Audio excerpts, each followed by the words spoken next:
আসসালামু আলাইকুম ওয়া রাহমাতুল্লাহি ওয়া বারাকাতুহু। নাহমাদুহু ওয়া নাস্তাঈনুহু ওয়া নাস্তাগফিরুহু ওয়া নু'মিনু বিহি ওয়া নাতাওয়াক্কালু আলাইহি ওয়া নাউযু বিল্লাহি মিন শুরুরি আনফুসিনা ওয়া মিন সাইয়্যাতি আ'মালিনা। من يهد الله فلا مضل له ومن يضلله فلا هادي له وأشهد أن لا إله إلا الله وحده لا شريك له وأشهد أن سيدنا وحبيبنا محمدا عبده ورسوله الذي أرسله بالحق بشيرا ونذيرا وداعيا إلى الله بإذنه وسراجا منيرا. قال الله تعالى في القرآن الكريم والفرقان الحميد: أعوذ بالله من الشيطان الرجيم. بسم الله الرحمن الرحيم. قال رب إني وهن العظم مني واشتعل الرأس شيبا ولم أكن بدعائك رب شقيا. اللهم صل وسلم وبارك على محمد وعلى آله وصحبه أجمعين. শুকরিয়া আল্লাহর যে তিনি আমাদেরকে আজকের এই সালাতুল জুমায় সময় মতো উপস্থিত হওয়ার তৌফিক দান করেছেন, আলহামদুলিল্লাহ। আজকে আমিও জটিল সমস্যায় পড়ে গিয়েছি। পুরো রাস্তায় কঠিন থেকে কঠিনতর জ্যাম। এনিহাও আল্লাহ তাআলা উদ্ধার করেছেন। সময়ের আগে আল্লাহ তাআলা চলে আসার সুযোগ করে দিয়েছেন, আলহামদুলিল্লাহ। ভাইজান ভেতরে বসুন। জুমার দিন লাইনেই বসতে হয়। অন্যান্য তালিমের হালকা, জিকিরের হালকায় যেরকম গোলাকার হয়ে বসা যায়, জুমার দিন জুমার সালাতের সময়ে এর আগে পরে ওইভাবে বসতে নিষেধ করা হয়েছে। জুমার দিন বসতে হবে লাইনের মধ্যে, কাতারের মধ্যে। আল্লাহ তাআলা আমাদেরকে বুঝার তৌফিক দান করুন। সম্মানিত প্রিয় উপস্থিতি, আজকে আমি আপনাদের সামনে যে বিষয়ে কথা বলতে চাই সেটা হলো এই: ফেসবুকে অনেকেই অনেক সময় ভালো ভালো কিছু জিনিস ওনারা পোস্ট করে থাকেন। যদিও এই অঙ্গনে নোংরামির পরিমাণই বেশি, এরপরেও আল্লাহর কিছু বান্দা আছেন যারা এই বিশাল অঙ্গনকে দাওয়াত এবং তালিমের জন্য ব্যবহার করেন। এতে আমাদের মতো যারা ক্ষুদ্র তলেবে ইলম, জ্ঞানের যারা আমরা ছাত্র, আমাদের জন্য ফাঁকে ফাঁকে সেখান থেকে অনেক কিছু আহরণ করা সহজ হয়ে যায়। আজকে যে বিষয়টা সেখানে আলোচিত হয়েছে সেটা হলো লা ইয়াজতামিউ শাকা মা সিত্তাতি হালাত। শাকা তথা দুর্ভাগ্য, এটা 6টা অবস্থায় মানুষ মুক্ত থাকতে পারে। 6টা গুণ যদি কারো মধ্যে থাকে তাহলে তাকে দুর্ভাগ্য স্পর্শ করবে না। এই দুর্ভাগ্য এটা শুধুমাত্র দুনিয়ার সাথে সম্পৃক্ত নয়, অথবা এটা শুধুমাত্র আখিরাতের সাথে সম্পৃক্ত নয়, বরং দুনিয়া আখিরাত উভয় জগতে মানুষ এই শাকাওয়াহ, এই শাকা, এই দুর্ভাগ্য থেকে নিজেকে সেভ করতে পারবে যদি মানুষ এরকম 6টা গুণের সাথে সম্পৃক্ত থাকে। সম্মানিত ভাইরা আমার, এই দুর্ভাগ্য বলতে আমরা অনেক সময় দুনিয়াবি প্রাপ্তি অথবা অপ্রাপ্তিকে বুঝিয়ে থাকি। গত 2 দিন আগে একটা মাহফিলে গেলাম।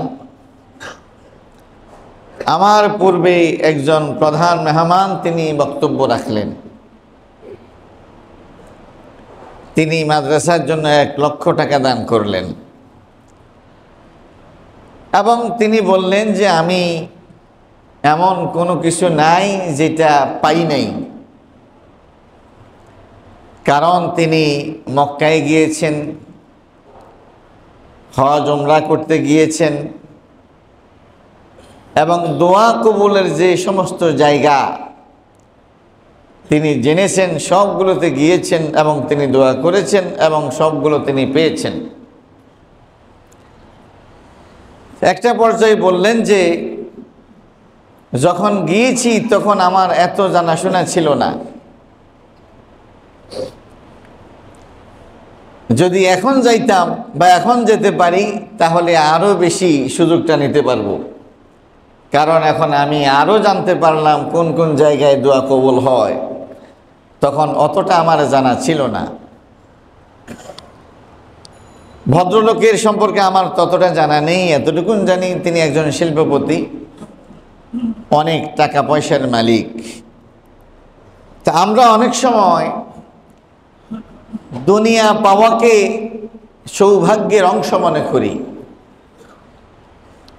আর দুনিয়াবি বিষয়ে কিছু কম পাওয়াকে আমরা দুর্ভাগ্যের কারণ মনে করি। এটা কিন্তু একটা বদনসিব। বরং ইসলামের উসুল হলো, মূলনীতি হলো ইন্নাল্লাহা ইউতিদ দুনিয়া মান ইউহিব্বু ওয়া মান লা ইউহিব। আল্লাহ তাআলা যাকে ভালোবাসেন এবং যাকে ঘৃণা করেন তাকে দুনিয়া দিয়ে থাকেন। তার মানে দুনিয়া পাওয়ার জন্য আল্লাহর ভালোবাসা শর্ত নয়। যাকে আল্লাহ ভালোবাসেন না তাকেও দুনিয়া দেন, যাকে আল্লাহ ভালোবাসেন তাকেও তিনি দুনিয়া দেন। সুতরাং দুনিয়া পেয়ে কেউ এই কথা বলতে পারবে না যে আমি সৌভাগ্যবান। এটা আমরা সবাই জানি যে পৃথিবীতে 4 জন বাদশা সারা পৃথিবী বাদশাহী করেছেন। তার মধ্যে 2 জন ছিলেন মুসলিম, 2 জন ছিলেন কাফের। তো যারা কাফের ছিল তারাও তো দুনিয়াকে শাসন করার ক্ষমতা পেয়েছে, রাজা হয়েছে তারা। দুনিয়ার মানুষ তাদেরকে হয়তোবা রাজাধিরাজ বলতে পারে এবং সংশ্লিষ্ট ব্যক্তি নিজেকে সফল মনে করতে পারে, কিন্তু তারা কি সফল? তারা সফল নয়। এবং কেউ কেউ তাদেরকে সফল মনে করতে পারে যেহেতু তিনি দুনিয়ার রাজা হয়েছেন, কারণ তার কাছে সফলতার মানদণ্ড মাপকাঠি কোরআন এবং সুন্নাহর দেয়া মানদণ্ড নয়। রাসূল করিম সাল্লাল্লাহু আলাইহি ওয়াসাল্লাম বলছেন ওয়ালাকিন্নাল্লাহ সুবহানাহু ওয়া তাআলা লা ইউতিদ-দীন ইল্লা লিমান ইউহিব। তবে দিন, ঈমান, দিনদারি, তাকওয়াই, ফরহেজগারি, আল্লাহওয়ালাগিরি, এটা যে ব্যক্তি পাবে, এটা নিশ্চিন্ত বলা যাবে এই লোকটা সৌভাগ্যবান, কারণ তাকে আল্লাহ তাআলা ভালোবাসেন। তাহলে কারো দুনিয়া দেখে এই সার্টিফিকেট দেওয়াটা কঠিন। হতে পারে আল্লাহ তাকে ভালোবাসেন, হতে পারে আল্লাহ তাকে ভালোবাসেন না।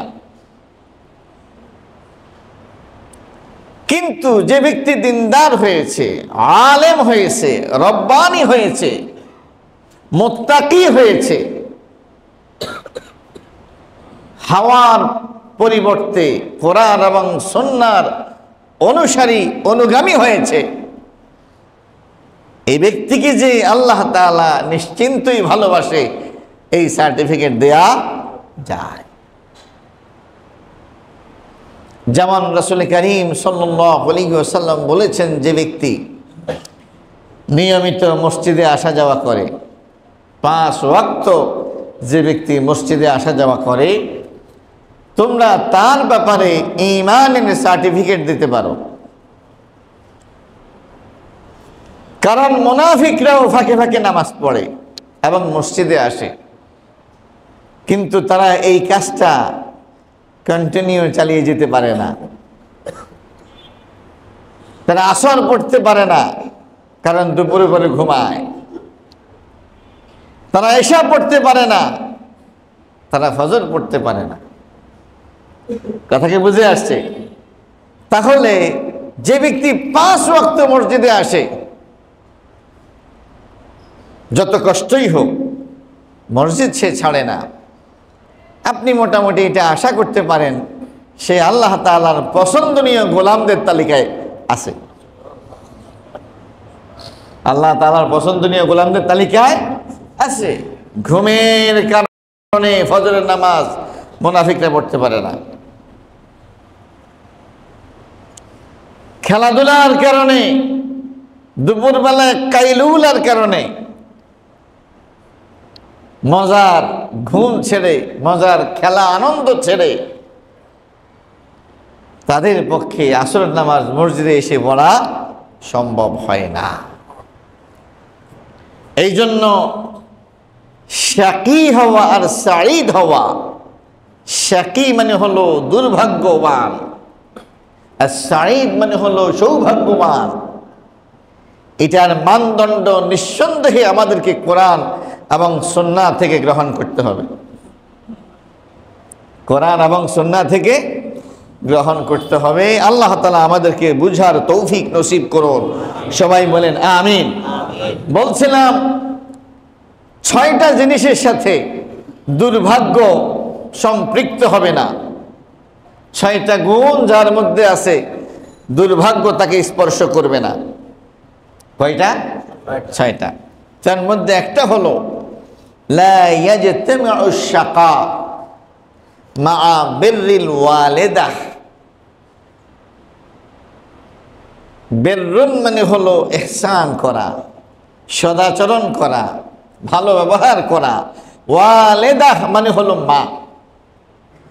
ওয়ালিদা মানে হলো মা। মায়ের সাথে যারা সুন্দর ব্যবহার করে, নরম নম্র আচরণ করে, ভদ্র আচরণ করে, সে যত বড়ই হোক না কেন মায়ের কাছে সে চাকর আর চাকরানির মতো থাকে। তার বৃত্ত, তার বৈভব, তার টাকা, তার পয়সা, তার পজিশন সবগুলো জবাই করে সে মায়ের সামনে উপস্থিত হয়। এমন ব্যক্তিকে দুর্ভাগ্য স্পর্শ করবে না। তিনি এই কথাটা আনলেন কোত্থেকে?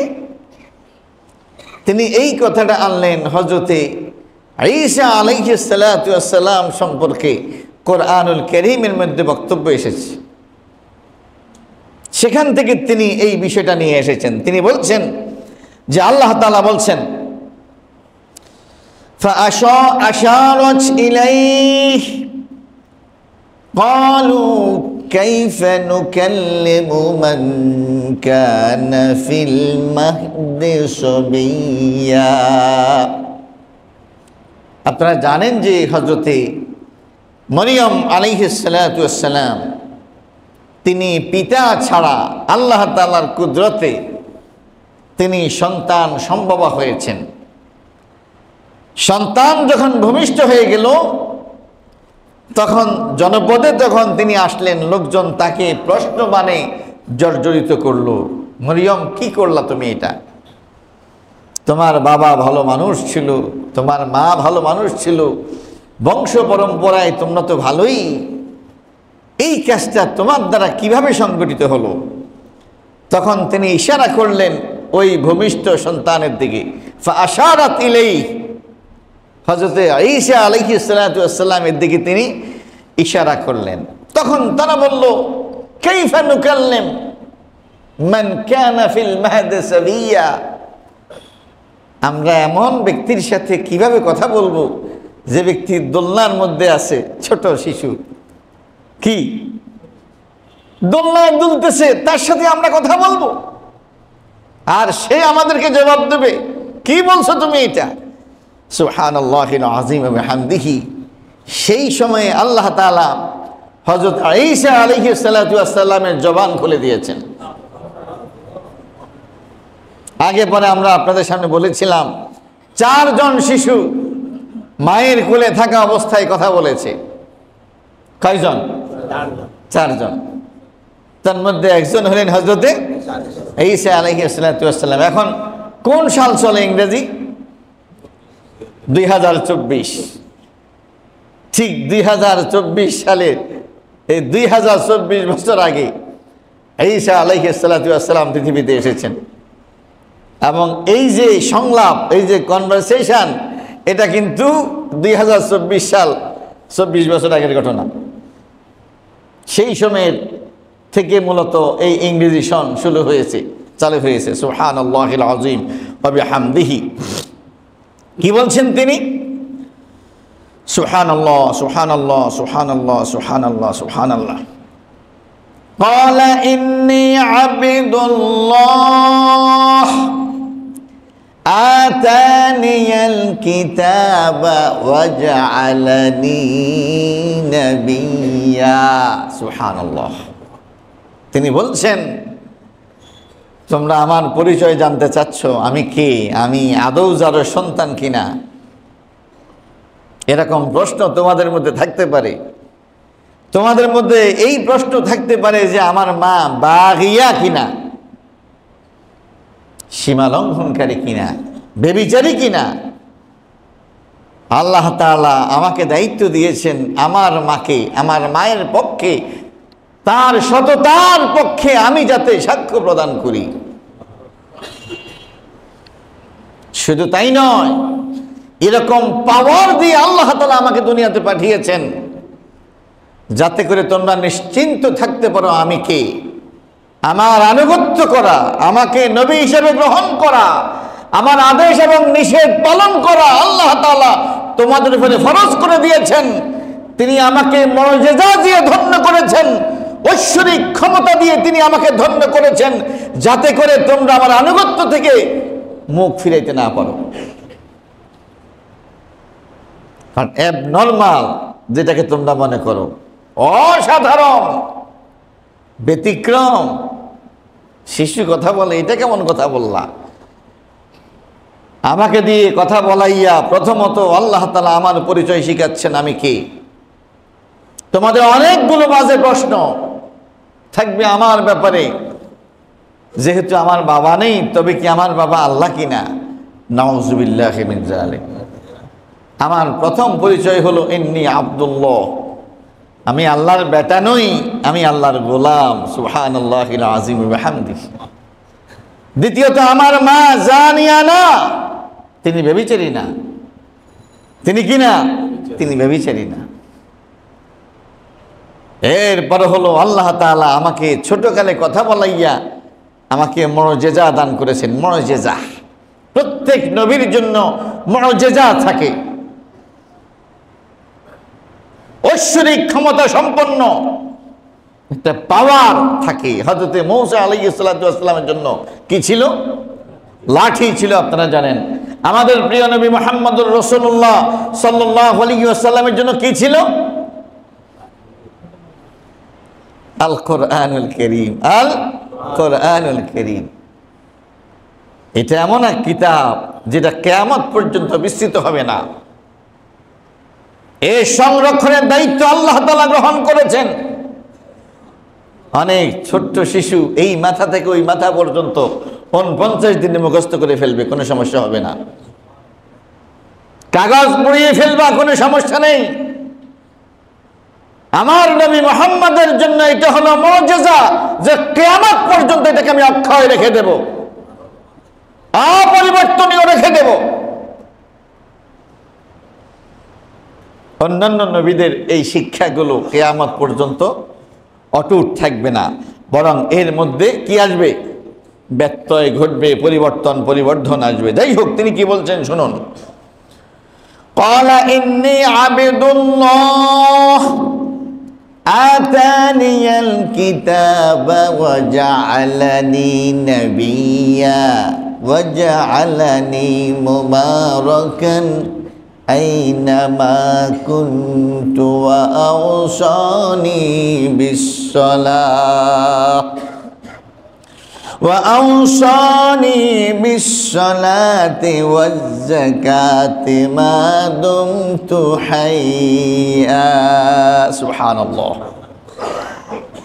এই ছোট্ট বয়সেই তিনি বলছেন আল্লাহ তাআলা আমাকে নবী করেছেন, আমাকে নবী করেছেন। আমাদের নবী মুহাম্মদুর রাসূলুল্লাহ সাল্লাল্লাহু আলাইহি ওয়াসাল্লাম তার ঘোষণা আমাদেরকে জানিয়েছেন কত বছর বয়সে? 40 বছর বয়স। 40 বছর বয়সে তিনি যখন গারে হেরায় ধ্যানমগ্ন অবস্থায় হঠাৎ করে তিনি একটা আওয়াজ লক্ষ্য করলেন, ইয়া মুহাম্মদ।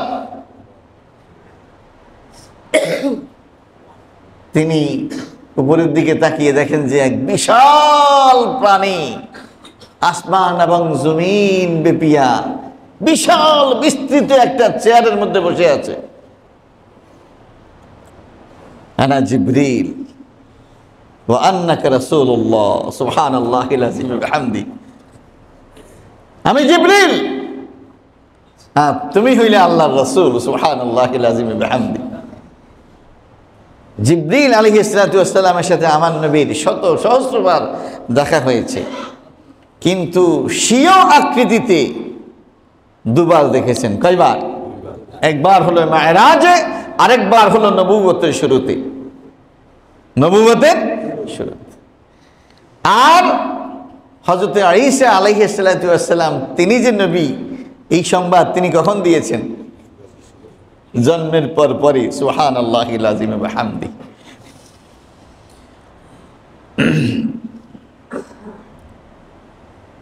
ওয়া আওসানি বিস-সালাতি ওয়াজ-যাকাতি মা দুমতু হাইয়া। আমার আল্লাহ আমাকে আদেশ করেছেন সালাতের এবং যাকাতের যতদিন আমি বেঁচে থাকব। প্রিয় ভাইয়েরা, দিন সবসময় এক, কিন্তু শরীয়তের মধ্যে ভিন্নতা আছে। এক এক নবীর শরীয়তে এক এক জিনিস আছে, অন্য নবীর শরীয়তে সেটা নেই। অন্য নবীর শরীয়তে সেটা নেই। যেমন আমাদের শরীরের মধ্যে যদি নাপাকি লাগে কাপড়ের মধ্যে, সেই অংশ আমরা ধুয়ে ফেললে পরিষ্কার হয়ে যায়। কিন্তু পূর্বেকার শরীয়তের বিধান ছিল এটা কেটে ফেলতে হবে। কি ফেলতে হবে? কেটে ফেলতে হবে, এটা ধুইলে হবে না। তাহলে আমরা এটা করব, এটা আল্লাহর নির্দেশ, ওনারা ওইটা করবেন, ওইটাও আল্লাহর নির্দেশ। আল্লাহর নির্দেশটাই হলো দিন। আল্লাহর নির্দেশটা কি? দিন। কিন্তু সময় আর প্রেক্ষাপটে এটার বিধানাবলীর সিস্টেমের মধ্যে আল্লাহ তাআলা পরিবর্তন নিয়ে আসেন। আমাদের শরীয়তে বলা হয়েছে একদম সেহরি পর্যন্ত, আজানের আগ পর্যন্ত খাইবা রোজার সময়। আজানের আগ পর্যন্ত খাবে। আর পূর্বেকার শরীয়তের বিধান হলো কেউ যদি ঘুমিয়ে যায় এশার আগে তাহলে তার রোজা শুরু হয়ে গেছে, আর সেহরি খাওয়ার কোনো সুযোগ নেই। এমন ঘটনাও ঘটেছে, আগের দিন কিছু না থাকার কারণে সেহরি না খেয়ে রোজা রেখেছে, ইফতারি সময় আসলে দেখলো ইফতারি নাই। স্ত্রী বলল যে আপনি অপেক্ষা করুন, আমি ইফতার নিয়ে এসি। ইফতার নিয়ে এসে দেখে যে ওনার স্বামী ঘুমাই পড়ছে, ওনার স্বামী। কিন্তু এটাই তখনকার শরীয়ত ছিল, যেহেতু ঘুম এসে গেছে রোজা শুরু হয়ে গেছে। কিন্তু আল্লাহ তাআলা আমাদের জন্য বিষয়টাকে অনেক ফ্লেক্সিবল করে দিয়েছেন, আমাদের জন্য অতটা কঠিন বিধান আল্লাহ তাআলা রাখেন নাই। সুবহানাল্লাহিল আযীম ওয়া বিহামদিহি। কিন্তু আমার যে কথাটা বলা উদ্দেশ্য, হযরত ঈসা আলাইহিস সালাম বলছেন আল্লাহ তাআলা আমাকে যে সমস্ত বিষয় আদেশ করেছেন তার মধ্যে এটা একটা সালাত এবং যাকাত। সালাত এবং যাকাত। আমি যতদূর পড়াশোনা করেছি আদম আলাইহিস সালাম থেকে নিয়ে নবী মুহাম্মদ সাল্লাল্লাহু আলাইহি ওয়াসাল্লাম পর্যন্ত যত নবী পৃথিবীতে আগমন করেছেন কোন নবীর শরীয়তে সালাত বাদ ছিল না, যাকাত বাদ ছিল না। বুঝেন এই কথা? সুতরাং কিয়ামত পর্যন্ত যারা নিজেদেরকে আল্লাহর গোলাম মুসলিম হিসেবে পরিচয় দিবে, সালাত এবং যাকাতের বিধান থেকে তাদের মৃত্যু পর্যন্ত কোনো রেহাই নেই। যদিও আমাদের সমাজের অনেকে শুধু জুমার নামাজ পড়ে এবং নিজেকে মুসলমান মনে করে, এরকম আছে নাকি নেই? আছে। সুযোগ নেই,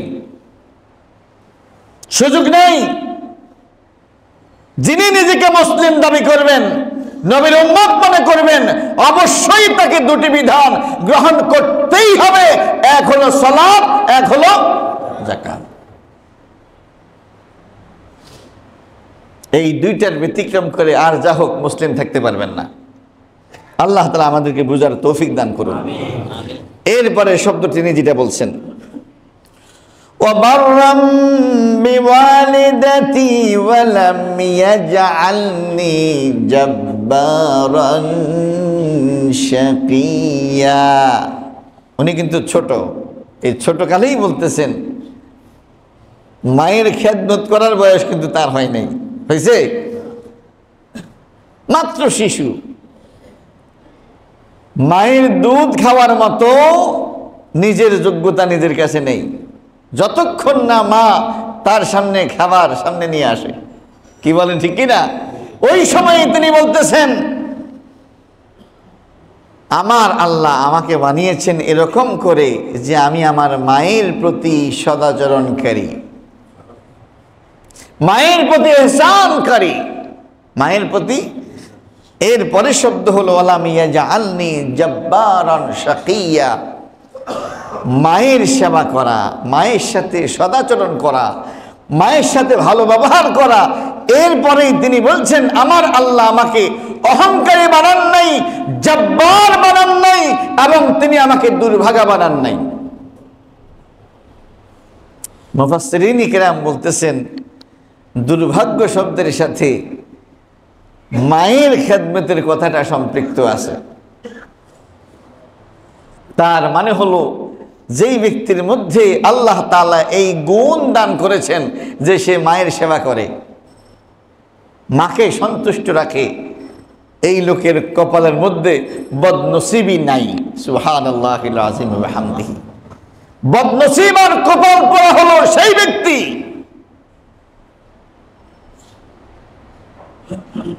যে ব্যক্তি মায়ের সাথে উদ্ধত্ত আচরণ করে, মায়ের সাথে উঁচু গলায় কথা বলে, মাকে ধমক দিয়ে কথা বলে, চোখ রাঙিয়ে কথা বলে, মায়ের অবাধ্য হয়। এর অর্থই হলো এই লোকটা দুর্ভাগা। এই লোকটা কি? দুর্ভাগা। রাসূল করিম সাল্লাল্লাহু আলাইহি ওয়াসাল্লামের কাছে এক সাহাবী এসে বললেন, ইয়া রাসূলুল্লাহ সাল্লাল্লাহু আলাইহি ওয়াসাল্লাম, ইন্নী আসাবতু যামবান আযীমা। আমি একটা বড় গুনাহ করে ফেলেছি। আযীম মানে হলো বড়। হাল্লি তাওবা, আমার কি তওবা নসিব হবে? মানে আল্লাহ কি আমাকে মাফ করবেন? নবী সাল্লাল্লাহু আলাইহি ওয়াসাল্লাম জিজ্ঞেস করলেন, তোমার মা আছে? উনি বললেন যে আমি দুর্ভাগা, আমার মা জীবিত নেই। তিনি বললেন, মায়ের বোন আছে, খালা? বলে যে হ্যাঁ, খালা আছে। নবী সাল্লাল্লাহু আলাইহি ওয়াসাল্লাম বললেন যে যাও, খালাকে সন্তুষ্ট করো, খালার সাথে ভালো ব্যবহার করো, তাকে হাদিয়া দাও, তার সাথে সদাচরণ করো, তাহলে আল্লাহ তাআলা তোমার এই গুনাহটাকে মাফ করে দেবেন। মাকে না পেয়ে খালার সাথে ভালো আচরণ করলে আল্লাহ তাআলা যদি বড় গুনাহ মাফ করে দেয়, তাহলে মায়ের সাথে সদাচরণ করলে তার গুনাহের অবস্থা কি হবে চিন্তা করে দেখুন।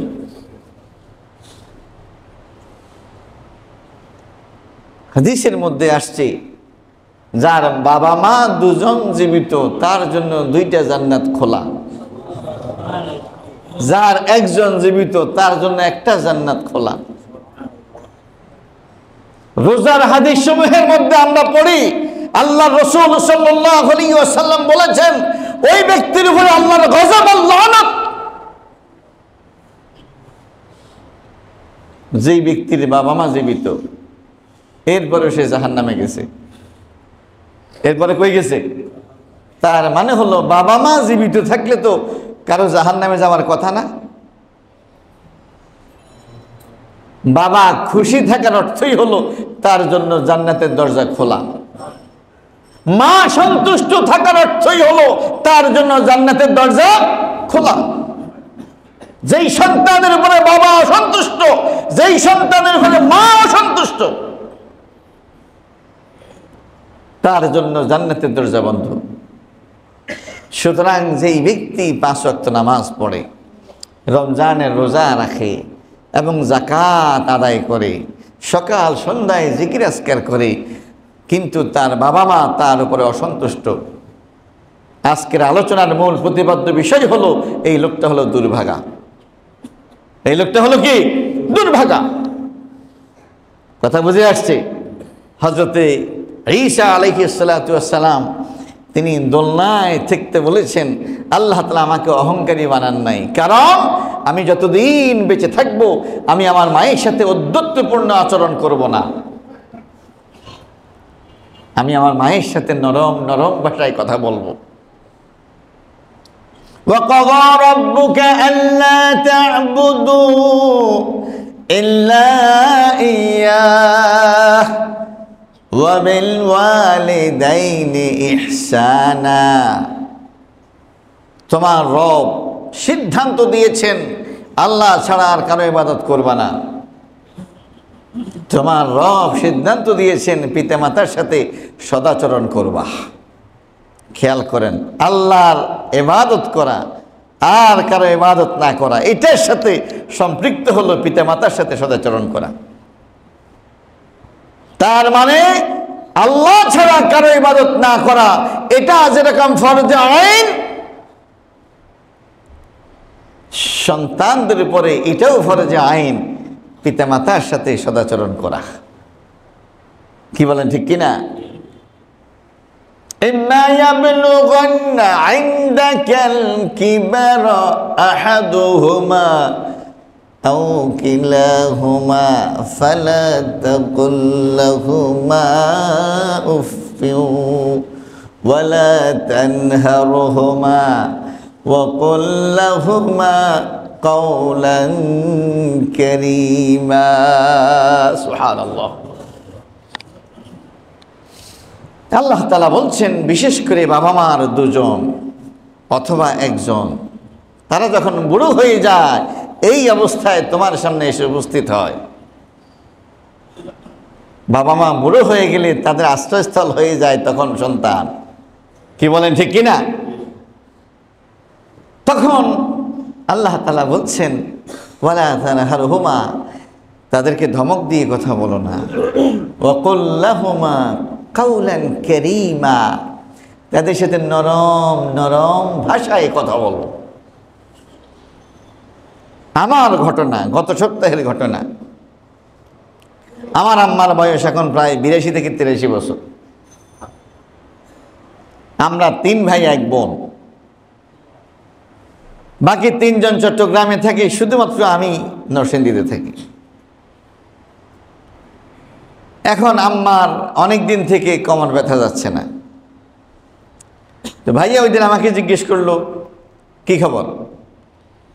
বললাম যে আছে, সব কিছুই ভালো আলহামদুলিল্লাহ, তবে আম্মার কোমর ব্যথাটা, সব ব্যথাই গেছে, একটা জায়গায় নড়াচড়া করতে নাকি উনি ব্যথা পায়।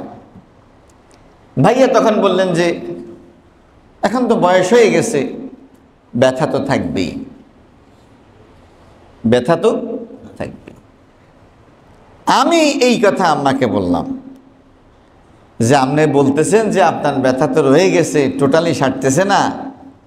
ভাইয়া বলতেছে আমরা আমাদের বয়সেই তো ব্যথা ট্যাথা নিয়ে চলি, আপনার এই বয়সে তো কিছু ব্যথা থেকেই যাবে। পরের দিন জিজ্ঞেস করলাম আম্মা কি খবর? রাত্রে ঘুম হয় নাই। কেন ঘুম হয় নাই? কয় তোর ভাইয়ার ওই কথায় আমি খুব মনে কষ্ট পেয়েছি। তার মানে এই ব্যথা থেকে যাবে, তার মানে তোরা এটা মাইনা নিছস, আমার এই ব্যথা থেকে যাবে, এই ব্যথা সরানোর কোনো দরকার নেই। তোদের যদি কোনো একটা ফোড়া হয়, আমার রাত ঘুম হয় না, আর আমার কোমর ব্যথা চলতেছে, তোরা বলতেছ এটা থাকবে, কোনো সমস্যা নেই। আমার আম্মা আমারে বলতেছে। আমি পরে চিন্তা করলাম ভাইয়ার এই কথায় যে আম্মা মনে কষ্ট পাইব, সেটাও তো আমি বুঝি নেই।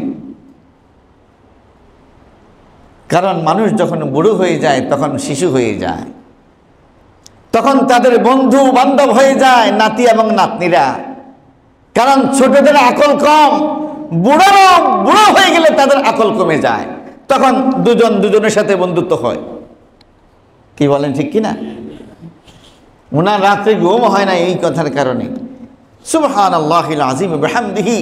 আল্লাহ তাআলা কত বড় হিকমত ওয়ালা। তিনি বলছেন বিশেষ করে যখন তোমার মা বৃদ্ধ অবস্থায় তোমার কাছে এসে উপস্থিত হয়, তখন তুমি ধমক দিয়ে কথা বলো না, তখন তুমি তাদের সাথে নরম নরম কথা বলো। কেন নরম নরম কথা বলো? নরম কথার মধ্যে অনেক সময় মনে কষ্ট পাইয়া যেতে পারে। কি বলেন ঠিক কিনা? আর ধমক দিয়ে কথা বললে অবস্থা কোথায় গিয়ে দাঁড়াবে? আল্লাহ তুমি আমাদেরকে মাফ করো, আমাদেরকে ক্ষমা করো, বুঝার তৌফিক নসিব করো। হযরত ঈসা আলাইহিস সালাতু ওয়াস সালাম নিজের পরিচয় দিচ্ছেন, আমার পরিচয় হলো ও বাররাম বিওয়ালিদাতি, আমি হলাম আমার মায়ের সাথে সদাচরণকারী। কারণ তার তো বাবা নাই। তার কি? ওয়ালাম ইয়াজআলনি জাব্বারান শাকিয়্যা, আমি কেন আমার মায়ের সাথে সদাচরণ করব? কেমন যেন তিনি কারণটাই বলতেছেন। আমাকে আল্লাহ জব্বার বানান নাই। কি বানান নাই? জব্বার। জব্বার শব্দের অর্থটা আমি খোঁজ করলাম, এই শব্দের অর্থ দ্বারা উনি কি বুঝাইছেন। তখন তাফসীরের মধ্যে লিখছে এর অর্থ হলো মুতাকাব্বির, অহংকারী, অদ্যত্ত আচরণকারী, অদ্যত্ত আচরণকারী। তিনি বলছেন আমি মায়ের সাথে কেন সদাচরণ করব বড় হলে? কারণ আল্লাহ তাআলা আমাকে অহংকারী বানান নাই, কারণ আল্লাহ তাআলা আমাকে দুর্ভাগা বানান নাই। বুঝেন নাই কথা? এর অর্থই হলো বাবা মায়ের সাথে যারা অদ্যত্বপূর্ণ আচরণ করে তারা হয় অহংকারী, তারা হয় দুর্ভাগা, অথবা আত্ম কি বলবো, আত্ম অন্য কিছু অল্টার তো নাই, এটাই এর মধ্যেই থাকতে হবে। আল্লাহ তাআলা আমাদেরকে বুঝার তৌফিক নসিব করুন। সবাই বলেন আমিন। সুবহানাল্লাহ, সুবহানাল্লাহ, সুবহানাল্লাহ, সুবহানাল্লাহ। বলছিলাম দুর্ভাগ্য কয়টা জিনিসের সাথে থাকে না? হ্যাঁ, 6টা জিনিসের সাথে দুর্ভাগ্য থাকে না। এক নম্বর পিতামাতার সাথে সদাচরণ যারা করে তারা দুর্ভাগা হয় না, না দুনিয়াতে না। আল্লাহ তাআলা আমাদেরকে বুঝার তৌফিক দান করুন। দ্বিতীয়টা হলো তিনি বলছেন ওয়ালা ইয়াস্তামিউ শাকা মা'আদ দুআ। যারা দোয়া করে তারা দুর্ভাগা হয় না, যারা দোয়া করে তারা দুর্ভাগা হয় না। এই কথা বলে তিনি কোরআনুল কারীমের একটি আয়াত নিয়ে এসেছেন। সেই আয়াতটা কি? হযরতে জাকারিয়া আলাইহিস সালাতু ওয়াস সালামের কথা। আপনারা জানেন যে হযরতে ঈসা আলাইহিস সালাতু ওয়াস সালামের মায়ের দায়িত্ব পালন করেছেন, তার কাফালা, তার ওকালতি, তার লালন পালন কে করেছেন? হযরতে জাকারিয়া আলাইহিস সালাতু ওয়াস সালাম। তো তিনি তো নাজ্জার ছিলেন। নাজ্জার, নাজ্জার মানে কি? নাজ্জার মানে হলো কাঠ মিস্ত্রি। নাজ্জার মানে কি? কাঠ মিস্ত্রি। তিনি একেবারে বুড়ো হয়ে গেছেন, তার হাড্ডি টাড্ডি সব শুকাই গেছে। তিনি বলতেছেন, আল্লাহ ইন্নী খিফতুল মাওয়ালি, আমার যারা আত্মীয় স্বজন আছে আমি তাদের ব্যাপারে ভয় পাচ্ছি। আমি আমার ইনকামের জন্য মিস্ত্রিগিরি করতাম, আর দিনে এবং রাতে তোমার গোলামদেরকে তোমার দিকে আহ্বান করতাম। আমার সমাজের লোকদেরকে আমি ইসলামের নূর ছড়িয়ে দিতাম, আর এর মাধ্যমে সমাজের মধ্যে আলো ছড়িয়ে পড়ল। কিন্তু আমার ভয় হচ্ছে আমার মৃত্যুর পরে এই যে দিনদারি, এই যে ফরহেজগারি, এই যে নবুয়ত, এই যে রিসালাত, এই যে দাওয়াত, এই যে তালিম, এই কাজটা বন্ধ হয়ে যাবে। কারণ আমার আত্মীয় স্বজন যারা আছে এদের কারোর মধ্যে আমি অতটা আস্থা পাচ্ছি না যে যারা খুব দায়িত্বশীলতার সাথে এই নেক কাজটা, এই ভালো কাজটা চালাই যাবে। ইন্নী খিফতুল মাওয়ালিয়া, আমি তাদেরকে ভয় পাচ্ছি। সুবহানাল্লাহ, সুবহানাল্লাহ, সুবহানাল্লাহ। তখন তিনি আল্লাহ তাআলাকে বললেন, রব্বি ইন্নী ওয়াহানাল আজমু মিন্নি, রব্বুল আলামিন আমার হাড্ডি তো নরম হয়ে গেছে। ওয়াশতাআলুর রাসু শাইবা, আমার পুরো মাথা সব দিকে সাদা আর সাদা। সব দিকে কি? ওয়ালাম আকুম বিদুআইকা রব্বি শাকিয়া, এত সত্ত্বেও আমি কিন্তু তোমার কাছে কোনো কিছু পাওয়ার ব্যাপারে হতাশ নই। আমি কিন্তু তোমার কাছে কোনো কিছু পাওয়ার ব্যাপারে হতাশ নই। কারণ হলো আমি আমার জীবনে যত কিছু তোমার কাছে চাইছি এমন কিছু নাই যা তুমি আমাকে দাওনি। ওয়ালাম আকু বিদুআইকা রাব্বি শাকিয়া, আমি দোয়া করেছি পাইনি, না পাওয়াটাই হলো দুর্ভাগ্য। কিন্তু এটা আমাকে কখনো স্পর্শ করেনি। উনি মূলত ফাঁকে ফাঁকে হযরত মরিয়মকে দেখতে যেতেন। মরিয়মকে দেখতে গিয়ে উনি দেখলেন যে শীতকালে গেলে গরমকালের ফল, গরমকালে গেলে শীতকালের ফল। কিরে মরিয়ম, এটা কি কারবার? তোমার কাছে দেখি গরমকালে শীতকালের ফল ফলাদি, আমার শীতকালে গরমকালের ফল ফলাদি, ঘটনা কি? তিনি বলছেন যে এটা আল্লাহ তাআলাই আমাকে দান করেন। কে দান করেন? এখান থেকে হযরতে জাকারিয়া আলাইহিস সালাতু ওয়াস সালাম মৃত্যুর আগে তিনি আশাবাদী হয়ে গেছেন, যিনি শীতের সময় গরমের কাম করে, গরমের সময় শীতের কাম করে, ওই আল্লাহর কাছে বুড়া জওয়ানের কোনো হিসাব নাই। ওই আল্লাহর কাছে বুড়া জওয়ানের কোনো, উনি বলছেন যে আল্লাহ আমার হাল যেমনই হোক না কেন, তুমি চাইলে এখনো আমাকে, আমি তো নিঃসন্তান আর আমার স্ত্রী হলো বন্ধা, কিন্তু আমি যদ্দূর বুঝছি তোমার কাছে এই সমস্ত নিষেধ কোনো নিষেধ না, এই সমস্ত প্রতিবন্ধকতা কোনো প্রতিবন্ধকতা না। আমরা জানি, আপনারা জানেন কিনা, হযরত আলী রাদিয়াল্লাহু তাআলা আনহুর জন্য নবীজি দোয়া করেছেন সাল্লাল্লাহু আলাইহি ওয়াসাল্লাম। হযরত আলী শীতকালে গরমকালের পোশাক পরতেন, গরমকালে শীতকালের পোশাক পরতেন, জুব্বা টুব্বা পরতেন গরমকালে, আর শীতকালে পরতেন ঠান্ডা পাতলা কাপড়। কারণ আল্লাহ রসুল ওনার জন্য দোয়া করেছেন যাতে করে এই তাপমাত্রার পরিবর্তনে তার মধ্যে কোনো পরিবর্তন না আসে। এখন মরিয়মের কাছে আসা যাওয়ার কারণে ওনার কাছে বেমৌসুমী ফল দেখে হযরতে জাকারিয়া আলাইহিস সালাম তিনি আশাবাদী হয়ে গেলেন। তিনি বললেন যে আল্লাহ, এই পর্যন্ত কোনো কিছু চাইয়ে আমি ব্যর্থ হই নাই, এই শেষবারের মতো তোমার কাছে আমার আবেদন, তুমি একজন নেককার সন্তান দিয়ে আমাকে ধন্য করো, যে আমার ওয়ারিশ হবে। এ ওয়ারিশ মানে হলো আমার টাকা পয়সা বাড়ি গাড়ি দেখবে না, কারণ আমি তো হলাম কাঠমিস্ত্রি, দিন আনি দিন খাই। তাহলে আমার তো এরকম কোনো কিছু নাই যে সন্তান আমার এগুলা দেখবে। তাহলে আমার লোভটা কোথায়? আমার লোভটা হলো এই যে নবুয়ত, এই যে রিসালাত, এই যে দিনদারি, এই যে পরহেজগারি। আমার সন্তান যদি হয় সেও তো নিঃসন্দেহে নবী হবে। কি বলেন, ঠিক কিনা? ও মাওলা, এই নিয়ামত থেকে তুমি আমাকে বঞ্চিত করো না। সুবহানাল্লাহিল আযীম ওয়া বিহামদি। আপনারা জানেন তখন আল্লাহ তাআলা বলছেন, ইন্না নুবাশশিরুকা বিগুলামিন ইসমুহু ইয়াহইয়া, আমি তোমাকে এমন একটা গোলামের সন্তানের সুসংবাদ দিচ্ছি যার নাম হবে ইয়াহইয়া। নামটাও আল্লাহ তাআলা সিলেক্ট করে দিলেন। এবং আল্লাহ তাআলা এটাও বলছেন যে এই নাম এর আগে পৃথিবীতে আর কারো নাম ছিল না। সুবহানাল্লাহিল আযীম ওয়া বিহামদি। তাহলে আজকের আলোচনার মূল প্রতিপাদ্য বিষয় হলো 6টা গুণের সাথে মানুষের দুর্ভাগ্য সম্পৃক্ত হয় না। কয়টা গুণের সাথে? 6টা গুণের সাথে। 1 নাম্বার হলো পিতামাতার সাথে সদাচরণকারী ব্যক্তির প্রতি আল্লাহ তাআলার কি পড়ে না? লাআনতার গজব পড়ে না, বরং সবসময় তারা সৌভাগ্যবান হয়। 2 নাম্বার হলো মানুষের হাল যেমনই হোক না কেন, সে যদি দোয়া করতে থাকে তাহলে তাকে দুর্ভাগ্য স্পর্শ করবে না। সে যদি জিরুতে থাকে সে হিরো হয়ে যাবে।